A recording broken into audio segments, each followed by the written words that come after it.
ಕಾರ್ಮಿಕರ ವಿವಿಧ ನ್ಯಾಯಯುತ ಬೇಡಿಕೆಗಳನ್ನು ಈಡೇರಿಸುವಂತೆ ಒತ್ತಾಯಿಸಿ ಭಾರತೀಯ ಮಜೂರ್ ಸಂಘದಿಂದ ದೇಶವ್ಯಾಪಿ ನಡೆಯಲಿರುವ ಪ್ರತಿಭಟನೆಗೆ ಸಂಬಂಧಿಸಿ ದಕ್ಷಿಣ ಕನ್ನಡ ಜಿಲ್ಲಾ ಬಿಎಂಎಸ್ ವತಿಯಿಂದ ಆಗಸ್ಟ್ 18ರಂದು ಬೆಳಿಗ್ಗೆ 11 ಗಂಟೆಗೆ ಮಂಗಳೂರಿನ ಟೌನ್ ಹಾಲ್ ಮುಂಭಾಗದಲ್ಲಿ ಪ್ರತಿಭಟನೆ ನಡೆಯಲಿದೆ ಎಂದು ಬಿಎಂಎಸ್ನ ಜಿಲ್ಲಾಧ್ಯಕ್ಷ ವಕೀಲ ಅನಿಲ್ ಕುಮಾರ್ ಯು ತಿಳಿಸಿದ್ದಾರೆ.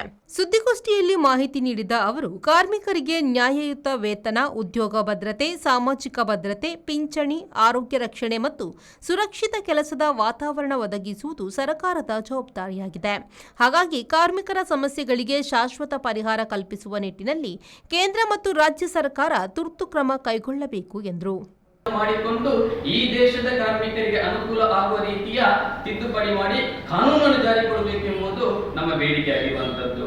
ಇನ್ನೊಂದು, ಬ್ಯಾಂಕಿಂಗ್ ಕ್ಷೇತ್ರದಲ್ಲಿ ದುಡಿಯುತ್ತಿರುವಂತಹ ಸಾವಿರಾರು ನೌಕರರಿದ್ದಾರೆ. ಅವರಿಗೆ ವಾರದಲ್ಲಿ 6 ದಿವಸ ಇದೆ, ಅದನ್ನು 5 ದಿವಸಕ್ಕೆ ಕಡಿತಗೊಳಿಸಿ ಅವರ ಮುಂದಿನ ಅವರ ಮಾನಸಿಕ ಆರೋಗ್ಯದ ಕಡೆ, ಅವರ ಸಾಮಾಜಿಕ ಭದ್ರತೆಯ ಕಡೆಗೆ ಹೆಚ್ಚು ಗಮನ ಕೊಡುವುದಕ್ಕೋಸ್ಕರ, ಒತ್ತಡದ ಜೀವನವನ್ನು ಕಡಿಮೆ ಮಾಡೋದಕ್ಕೋಸ್ಕರ ಅವರ 5 ದಿವಸ ಅವರಿಗೆ ಕೆಲಸದ ಅವಧಿಯನ್ನು ನಿಗದಿಪಡಿಸಬೇಕೆಂಬುದು ನಮ್ಮ ಬೇಡಿಕೆ ಇರುವಂತದ್ದು. ಇನ್ನು 10ನೇ ಬೇಡಿಕೆ, ಗ್ರಾಚ್ಯುಟಿ ಗರಿಷ್ಠ ಮಿತಿಯನ್ನು ಪ್ರಸ್ತುತ 20 ಲಕ್ಷ ಇರುವಂತದ್ದು ಅದನ್ನು 40 ಲಕ್ಷಕ್ಕೆ ಏರಿಸಬೇಕೆಂಬುದು.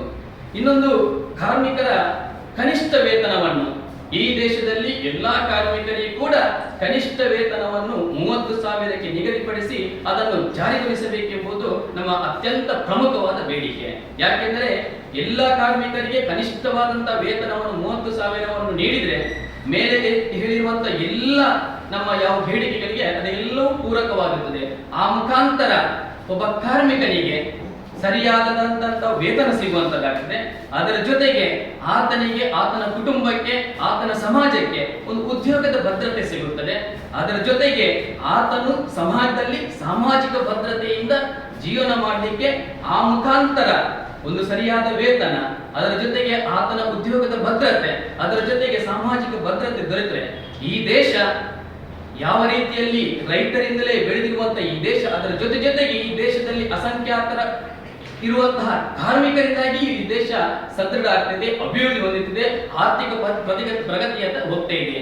ಆ ದೃಷ್ಟಿಕೋನ ಇಟ್ಟುಕೊಂಡು ಈ ಕಾರ್ಮಿಕರ ಬಗ್ಗೆ, ಕಾರ್ಮಿಕರ ಈ ರೀತಿಯ 3 ರೀತಿಯ ಧ್ಯೇಯಗಳನ್ನು ಇಟ್ಟುಕೊಂಡು ಹೋರಾಟ ಮಾಡುತ್ತಿರುವಂತಹ ಈ ಹೋರಾಟಕ್ಕೆ, ಆಂದೋಲನಕ್ಕೆ ಸರ್ಕಾರ, ಆಡಳಿತ ವರ್ಗದವರು ಗಮನ ಹರಿಸಿ. ಸುದ್ದಿಗೋಷ್ಠಿಯಲ್ಲಿ ಬಿಎಂಎಸ್ ಜಿಲ್ಲಾ ಸಂಘಟನಾ ಕಾರ್ಯದರ್ಶಿ ವಸಂತಕುಮಾರ್ ಮನಿಹಳ್ಳ, ಬಿಎಂಎಸ್ ಹಿರಿಯ ಮುಖಂಡ BK Devappa Gowda, BMS auto rickshaw ಚಾಲಕ ಮಾಲಕರ ಸಂಘದ ಅಧ್ಯಕ್ಷ ರಾಜೇಶ್ ಮರೀಲು ಉಪಸ್ಥಿತರಿದ್ದರು. ಅನೀಶ್, ವಿ4 ನ್ಯೂಸ್, ಪುತ್ತೂರು.